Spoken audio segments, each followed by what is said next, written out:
For this one, what is y? Y is the root of 1 minus x squared. So it's negative x over the root of 1 minus x squared, right? What's y for this one? Negative root of 1 minus x squared. So when you put that in down here, the negatives cancel, and you get that expression. Both expressions are contained within the negative x on y expression. Okay? But you do have to know both coordinates of your point. You got to know x and y now. Okay? It's not just plugging in x anymore. You got to know both in a lot of these cases. Any questions about this so far? No? David's like, whatever, it's fine. So wait, so in the end, y prime is the end derivative we're looking for? dy dx in this case, yeah. It doesn't have to be that. It could be x prime. It just depends on the problem. But yeah, I'm just using the more quintessential case. And it turns out to be this. Okay. dy dx is the slope. Of this dy dx is the slope of the circle anywhere on the circle. So is negative x y the prime answer for this? Yes, Okay. that's correct. So the only point of taking the derivative of the whole x squared plus y squared was so that we can get y prime. That's correct. And then once we get y prime, we just try to solve for y prime, which is the derivative, the slope of the whole function. Correct. Whole relation. Whole That's relation. correct. That's correct. Relation. That's right. So now we don't know the slope of 1/2. So this has two possibilities though. If x is 1/2, then y has two possibilities because it is a relation. So you have to pick the correct one you want. This is the question, right? But no matter what you put in, it's going to give you the correct answer for the slope. Just pick the right point. You guys good? Can we just do another one? Hammer it in. All right. Again, okay, whatever. We'll just do something.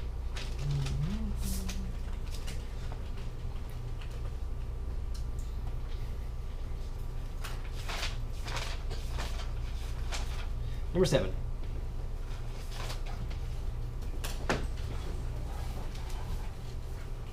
Find the slope of the curve of the relation at the given point. So this time they give us the point, we're going to plug it in at the end of the problem. First part should be the same. Sine y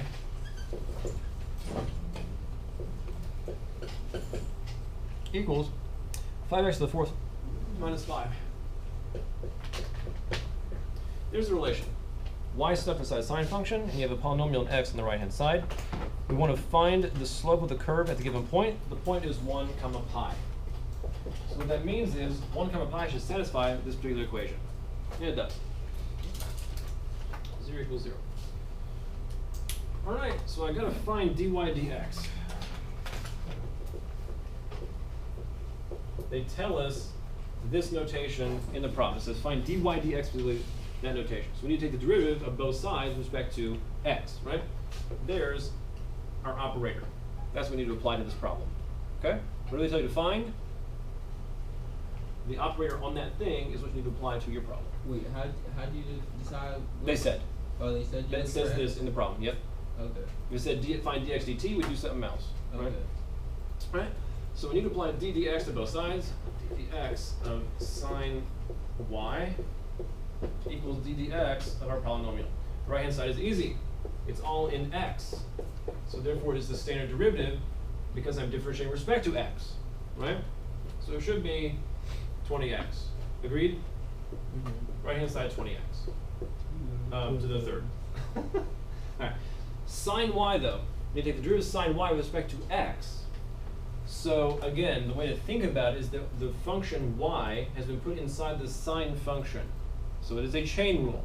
So I need to first differentiate the outer function sine and make it cos. The inner function y stays the same. And then I differentiate the inner function y and multiply by it. That's what chain rule is, right? And it does pan out the way I just, sorry, I'm going to use dy dx. I got stuff dy dx. I multiply by that. So that is exactly what chain rule is. I'm going to try to keep describing it like that instead of just saying, just snap a y prime on there, because it's just not as meaningful. But again, you see in practice, you just attack the y prime. All right, we need to solve for this now. Let's divide by cos y. It's really straightforward.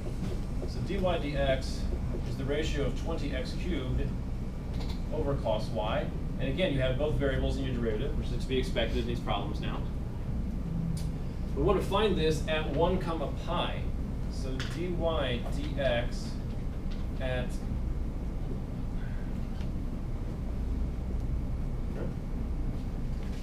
plug in your numbers.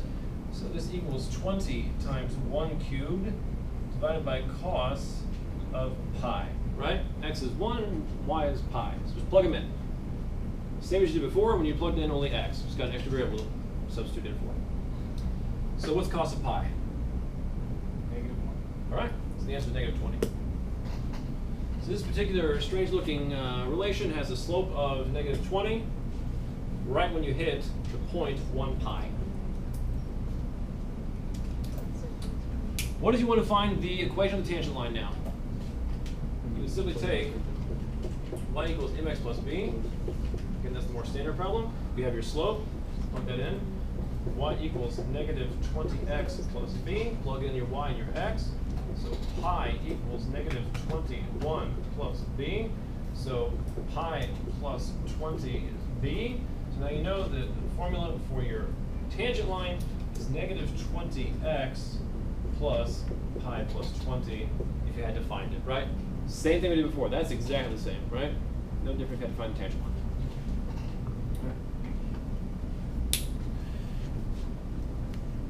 Number 10.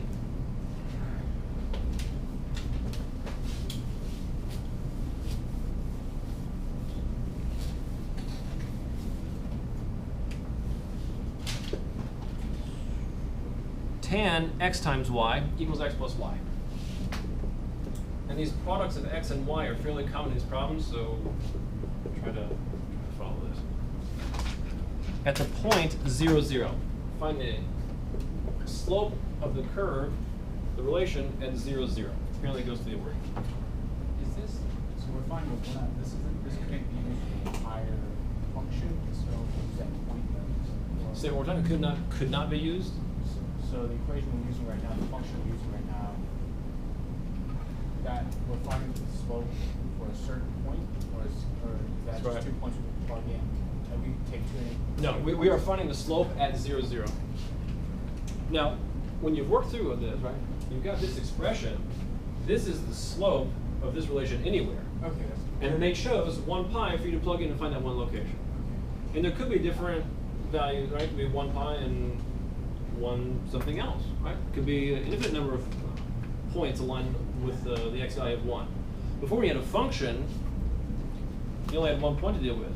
Any x you picked had only 1 y associated with it. But now they have to give you both to make sure. If they just give you x, you wouldn't know what the y value was, right? It could be multiple y values now. So you have to give the whole point. You want dy dx, standard derivative. So, dy dx applied to, find that. So you need to apply d dx to both sides.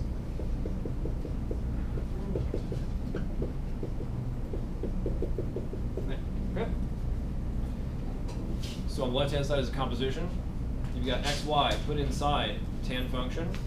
So the outermost thing there is the tan. The derivative of tan is secant squared. So over here you have secant squared. The inner function xy stays the same, right? But now you have to take the derivative of xy. Agreed? To finish off the chain rule on the left-hand side.